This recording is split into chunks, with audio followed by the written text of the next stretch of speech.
Hello, America. Big Lou here. It certainly has been a while, hasn't it? Well, I've been on the down low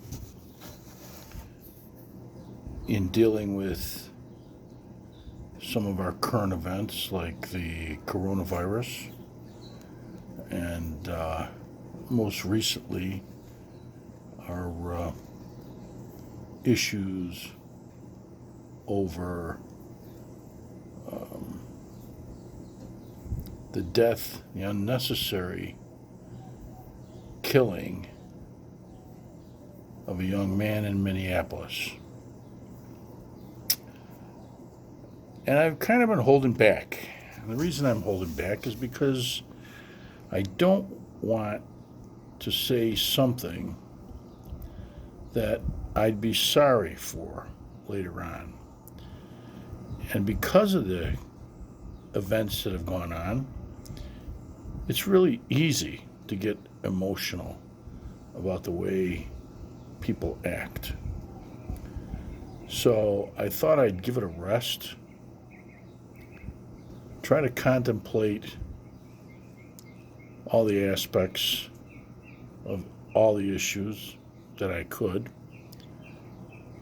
and then try to determine a way to be helpful to my listeners when I voice my opinion. And of course, keep in mind that everything I say here in the video is just that. It's my opinion. And you're certainly welcome to your opinion. Luckily, where we live, in the society that we thrive in, we're able to do that. We also understand that you can't do that everywhere in the world. And it seems like, to me, there's a faction of people that are currently thriving in our society that actually want to change that. And they'd like it to be more like some of the other places around the world where you really can't have an opinion and you certainly can't voice it. So I'm not bashful to say places like communist China are one of the places in the world that I have no desire to visit or even honestly talk about, because that's what they're all about. They are all about shutting down an individual's right to a number of things. Those are called human rights violations. It's pretty simple stuff. Now, the notion that we are all created equal is nonsense. We are not all equal.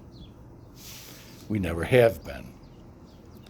There's fat guys like me standing next to skinny young guys. There are people of all different races, religions, body types, and personalities. And in the trillions of people that are here on this planet, I'm not quite sure if there are two that are alike. So therefore, by that reasoning alone, we are not created equal. In fact, we are created special.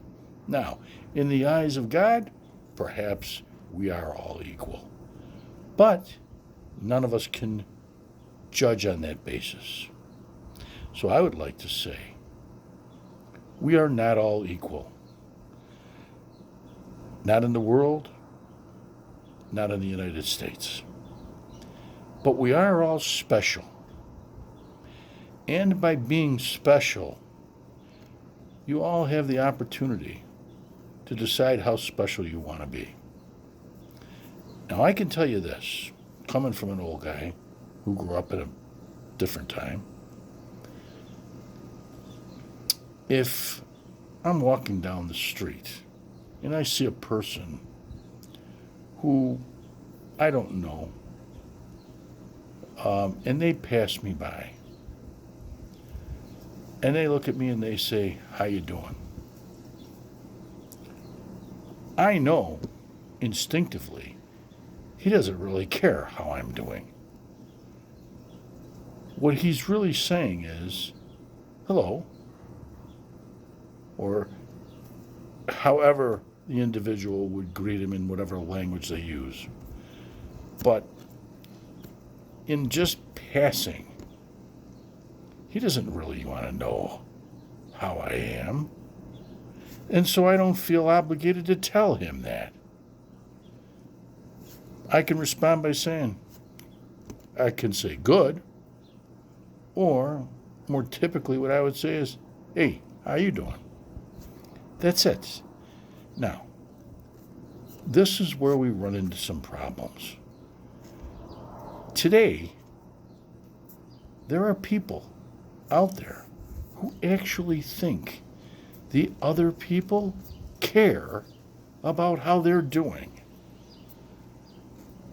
And if they don't get the kind of responses that they feel they should be getting, they get out of order. Well, go ahead and get out of order. My recommendation to you is, why don't you try to manage your anger? That was easy for me to say, right?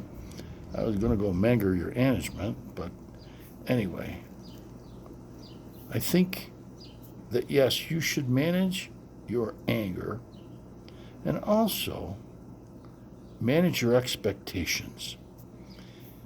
In both cases, if you do that, you will improve your attitude. Quite simply, because number one, the anger overtakes your reason, your ability to reason, your ability to be rational. Anger always stands in the way of that. The second thing is, when you manage your expectations, if, for example, people don't meet your high standards in your expectations, you won't be so disappointed, will you? And therefore probably won't get as angry. So keep that in mind. When people ask you in passing that you don't know how you doing, they don't really care how you're doing. And all they really expect from you is a common hello, or okay, that's it. Now, if you feel that you can't do that, and your only options are to steal from someone, to loot their place of business, to harm them because they don't think the way you do, then I would suggest you are in for a rude awakening. Because the American people, although in general they are a very patient people, they can only be pushed so far. And in many cases it's pretty far. But at the end, they will not, I repeat, they will not succumb to a bully. So if you feel compelled to express yourself that way and act in an unlawful manner, eventually that will end. End of the lesson.